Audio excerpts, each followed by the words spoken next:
Bore da, croeso and welcome to Motivate Me. Now each week in Motivate Me I either take a piece of research or something that's been in the news or follow on to a cafe theme and talk about how you can remain focused for the weekend. And I was going to do a talk on the principles of Pilates because I think that they're always worth visiting. But I've had a couple of people this week talk about pelvic floor issues. And so whilst we quite often will do this in the Pilates workshop, there's no workshop in this session, I'm going to quickly talk to you about pelvic floor, both in relation to how it works in Pilates and the kind of issues that you can have and how to address them. And I think that it doesn't matter whether you're male or female, pelvic floor issues are I would say common, because I don't know whether it's because I teach Pilates pelvic floor, but I find a lot of people come and speak to me about it. And I also think that if you've got lower back pain, it is quite often to do with your pelvic floor. And if you're going through the menopause, you'll quite often have problems with your pelvic floor. If you've had a hip replacement, you have problems with your pelvic floor. If you've had any kind of operation such as hysterectomy or, any kind of pelvic floor issues, prostate cancer, things like that, you will have issues with your pelvic floor. And I think I used to call it the forgotten muscle because we take it for granted that your pelvic floor is always going to be there. So this week I had a person come to me because they had a prolapse. So a prolapse is where the internal organs start to fall down towards the pelvic floor. And it's not the first time we've talked about pelvic floor, but we want to talk about what happens if you have a prolapse. What does it feel like? What should you do? What should you avoid really for when you are exercising? So prolapse can happen in 3 different ways. Okay, so it's different in men and women. So in women in particular, you can have all 3 of them. Okay, so you can have a cystocele, a rectocele. I can't remember the other one. So cystocele is where your bladder sinks down, and a rectocele is where your bowel sinks down. Now, if you think of the vagina being like a round hole, the bladder and the sorry, I keep getting messages from my sisters popping up. The bladder and the rectum sit on top of it. So they don't actually prolapse into and out of the vagina. They actually push down onto the vagina and cause a bulky feel in there. But they can't fall out. What they can do is cause a lot of damage to the vaginal wall. If you have a uterine prolapse, that actually comes down through the uterus and can poke out. Okay, so this person I was talking to had what they call a 3rd degree, so it was all the way down. So she really needs to go to the doctor and get that sorted. And the reasons that we have this is quite often childbirth. Everybody has a slight prolapse after children. So the more children you have or the more difficult birth you have, the more kind of trauma you have where the uterus is dropped down a little bit into the vagina. And then when we come to the menopause, we see the influence of hormones. So if you have if you're not on HRT, the estrogen changes the lining of the vagina and also around any of your organs really, and it makes it a little bit weaker and thinner. So we talked about this being like your nick elastic that's worn out. So instead of being able to hold the slight prolapse into place, as we get older and the aging process and the hormonal changes happen, it sinks down a little bit. So if you haven't had children, you can still have pelvic floor issues. Some of the pelvic floor issues that we see most commonly tend to be with incontinence, but sometimes it can be the opposite. So you can have problems evacuating. And this is quite common in people who've had hip replacement or people who've had surgery. Maybe you've had an episiotomy or you've had a hysterectomy, where you have scar tissue within the pelvic region. And it could be in different pelvic regions. And remember, the piriformis that we work today is one of the walls of the pelvic floor. So it's kind of like it's almost like a shape of a shell. So when you cut this muscle, you will then have scar tissue. Now, scar tissue heals, okay? I've had an appendicitis when I was 17, you know, the scar is very soft, it's very flat, it's fine. But my hysterectomy scar is very tight. And so it takes a while for scar tissue to release. Some of the work that we do, this lift and bend, and is all to do with kind of pulling the muscle fibers apart and relaxing them. So things like when we're moving side to side, what we're hoping is that we're trying to just relax some of that tissue, okay? Because you can have what's called a hypertonic pelvic floor.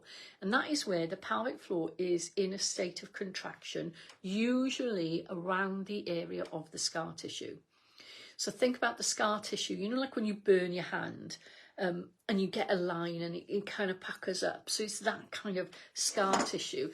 And how do you release it, you know? It's not like you're going to go in, can you have a massage, please? It doesn't work like that. So you kind of relax it with some of the movements that we've been doing today. So this kind of thing. Anything. Can you see how we're stretching and contracting and stretching and stretching here? All of these movements that we do in standing Pilates really help to remobilize tissue. When we have a hypertonic pelvic floor, doing pelvic floor exercises makes it worse.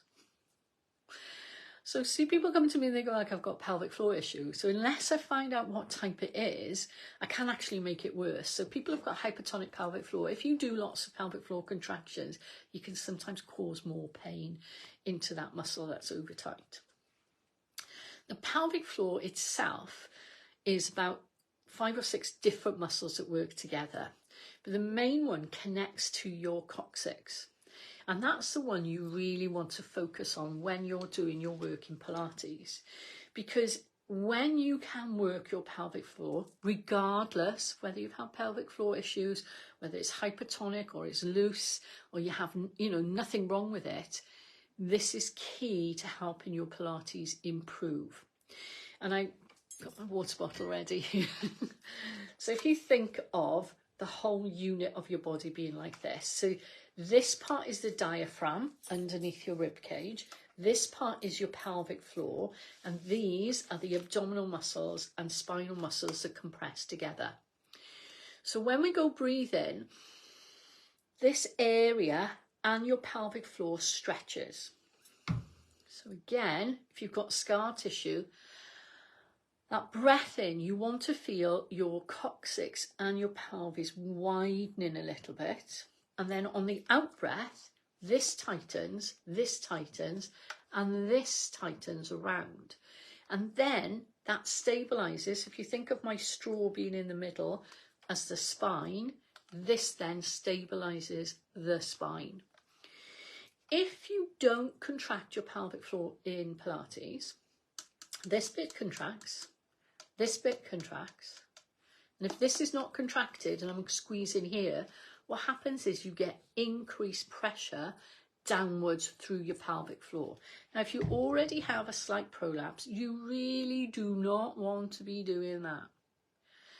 So understanding how the pelvic floor works together as a unit with your breath and how you relax it and contract it makes your Pilates practice much better regardless. It's not an easy thing to think of because we tend to ignore what's happening down there until, you know, something, we always look at like, what do I look like on the outside, not what do I look like on the inside. And what you want to think about, if the coccyx is like 4 bones joined together, okay, so they're fused together, so they're not like a finger, so it doesn't really, it gives a little bit, but not really, it tends to give like this. When it is tucked underneath, the muscles come either side. All right, so this is your coccyx. The pelvic floor muscles attach either side like this in a band, and then they separate. And in the middle there is your bum hole, your anus, whatever you want to call it. It wraps around your anus and then attaches into a flat sheet across the front of the pelvis. So it doesn't actually attach onto the front part of your pelvis. So when you contract it, if you don't know what to do, just squeeze your bum I know it's not the best, okay, because it's a contraction inwards, not across, but it's a good way to start. And I've already told you it works with the breath. So you want to go breathe in, breathe out, and you tighten your pelvic floor by pulling the tailbone forward and trying, and this is what works for me in my head, I try and imagine that I'm trying to pull my hip joints in. Some of the muscles do attach to the hip joints, like piriformis, but for me, that is the way that I've been able to practice and do it. Now, bear in mind, now I've had 4 children. I've had hysterectomy. I've had a C-section. I've had appendicitis, appendectomy. I've had an omectomy, and I've had a hernia. Okay, so I've had 5 major operations on my stomach. So I have to be really, I would say, what's the English word for triadon? I need to be really, I can't think of it. Anyway, really precise about how I work. And I spend a lot of time practicing my Pilates before I come to teach you to make sure that when I'm talking, I can do the exercises without thinking too much. So think about it in terms of breath control, tightening through the pelvic floor. Think about the tailbone coming forwards or the hip joints coming in, okay?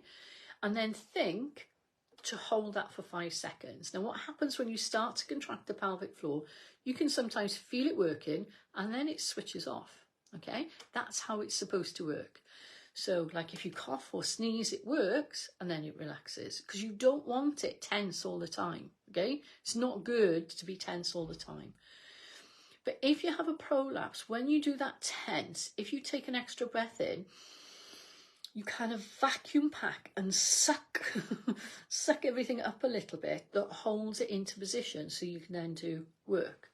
What you don't want to do as well as doing like the plank and things like that is to do a sit-up when you haven't contracted your pelvic floor. Because if you think like you're in this position, okay, and not only are you squeezing your stomach muscles here, but you're also adding the weight of your head and shoulders and pushing this way, you'll get more pressure. So if you feel pressure in your bum or in your vagina area, that is your cue to maybe adapt your sit-up. So when I'm talking in the thing, I would say people with back issues, that means you with pelvic floor issues as well, don't lift up too high. So I'm hoping that this is of interest. There's not too much gory detail, but I have, you know, been shy about teaching this in the past, but I just, you know, I'm 61 now, for crying out loud. If I can't talk about these things, I can't really help you. So, key things. Doesn't matter whether you've got pelvic floor issue or not, it helps to stabilise the back and the pelvis. Work your pelvic floor at the same time as doing breath control. Aim to hold it for 5 seconds and no longer. Learn how to do hyperpressive breathing if you have a prolapse.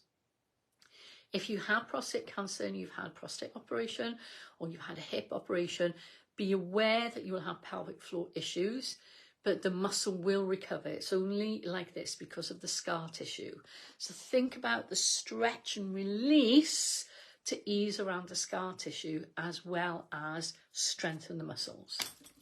And on that jolly note, I hope you have a lovely weekend and I'll see you all on Monday. Hwyl fawr pawb. Any questions, just post them in the comments and I'll try and answer you. Or if you want more detailed information, just PM me. I'm taking my mum out today, so I'm going to be leaving the house soon, but I'll try and answer them tomorrow. Take care.